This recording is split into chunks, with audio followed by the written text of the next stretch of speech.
Welcome, friends of the Greasy Shop Rag. Today we're going to take a look at a Husqvarna K1270 power cutter. Customer complaint is that it dies on him. He says he can run it for a few minutes and then it'll die. In this video I'm going to show you how I vacuum test the tank and the tank vent.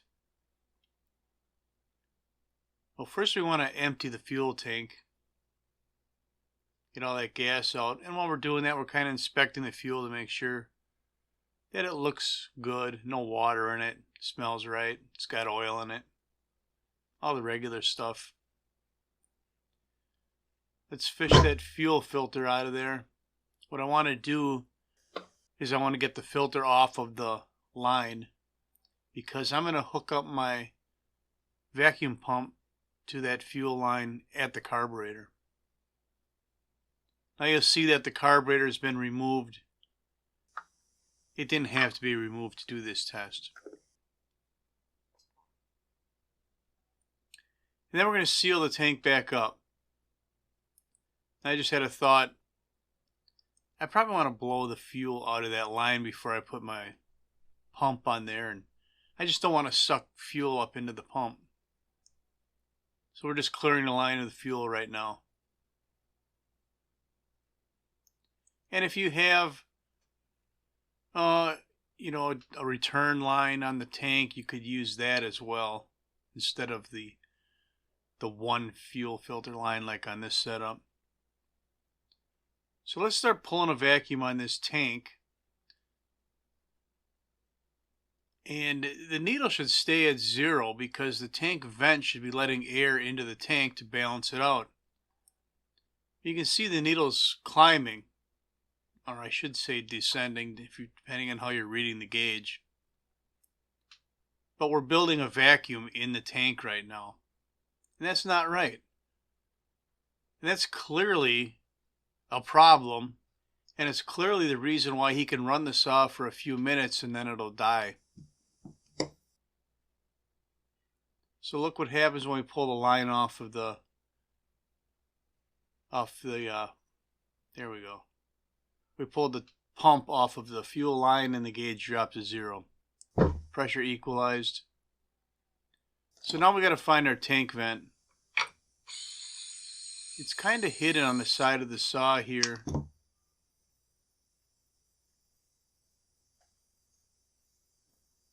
And to gain access to it decent, we're going to take the screws out of the 2 anti-vibe mounts in the back here.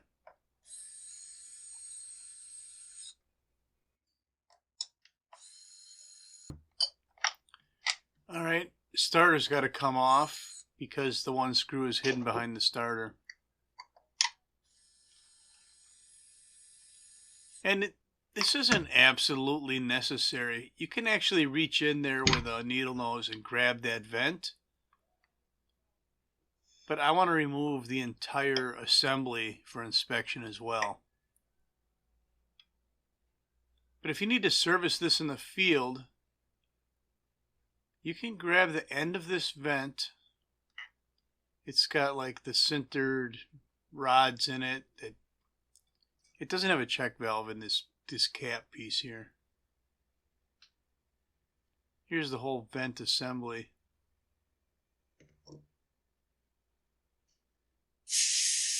Now I don't know if there's anything in that as far as a check valve. So I'm going to test this and make sure that it's not the cause of the problem. We're going to pull a vacuum on it. And you can see that the gauge keeps returning to 0. So this tube piece that I'm testing right now is not a restriction. And if I do put my finger over the end, you can see that it's tight and it holds a vacuum. So I'm calling that piece good. Now when I put the cap back over the end, we're going to try it again. And you can see that there's a pretty good restriction there. Just disturbing, this cap has already loosened it up a bit. And if you see the side of the saw is all full of the white concrete, powder or remains or whatever. That's because he used the water feature and made a big mess. And some of that landed over the top of this tank vent. And it got in there and it blocked it up. So now we've cleaned out the end of that vent and it works normal.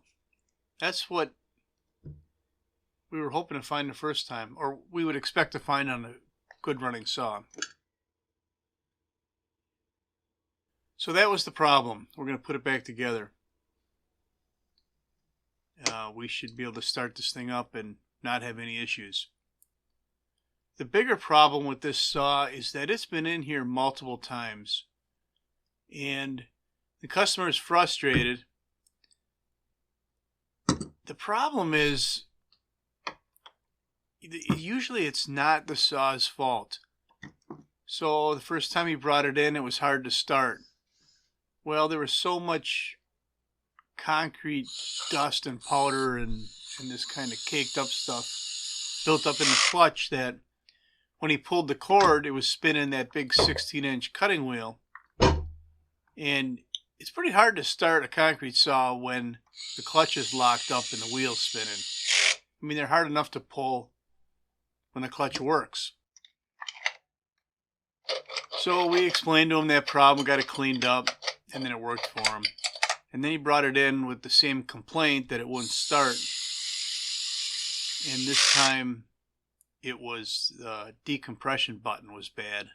And then he brought it in another time, it wouldn't start, and it was the first problem again, where the clutch was dirty and spinning.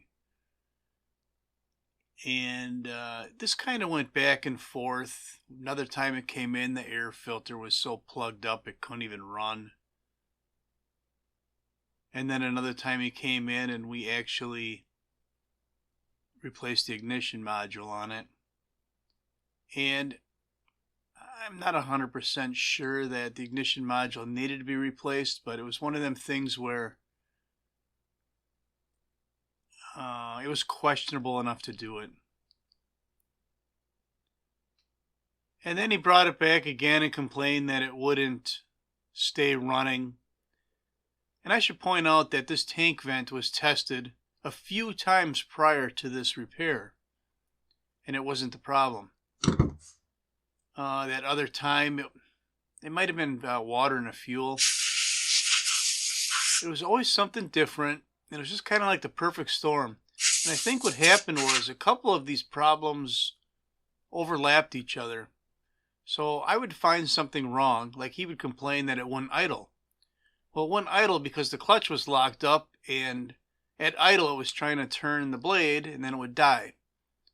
And I would fix that, but in the background, I never looked at some other pieces like maybe the quality of the fuel in the tank or this tank vent or something. So I would find a problem that answered his complaint, and then I would stop. I'd send it out, he'd run it a little bit, have more problems, bring it back. I'm thinking he had this saw in here probably 8 times. And most of the time it was neglect, operator maintenance issues, or something like this tank vent where it's not really the saw's fault, but it's not something common that an operator would look at for maintenance. In fact, if you look in the owner's manual, any troubleshooting reference to the tank vent just tells you to take it to the dealer.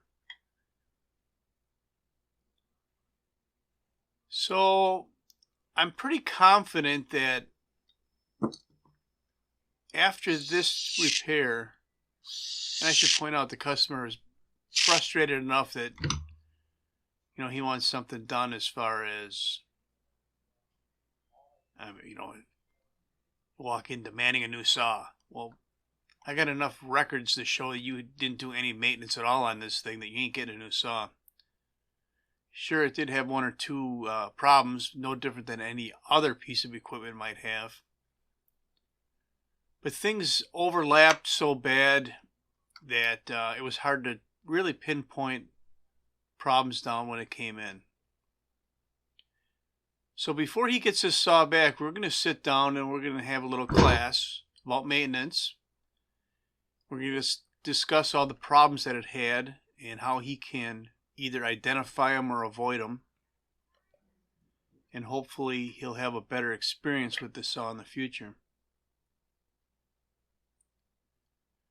So that's all I'm going to have for you on the Husqvarna K1270 power cutter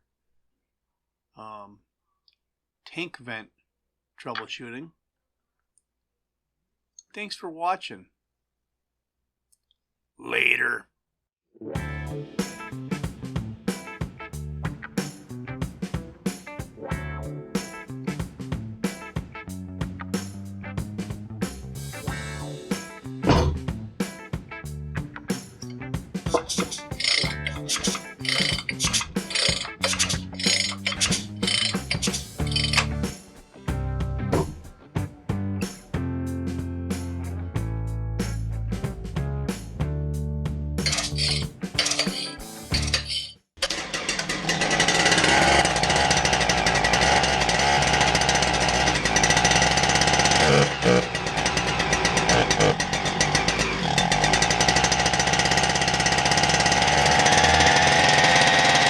Yeah.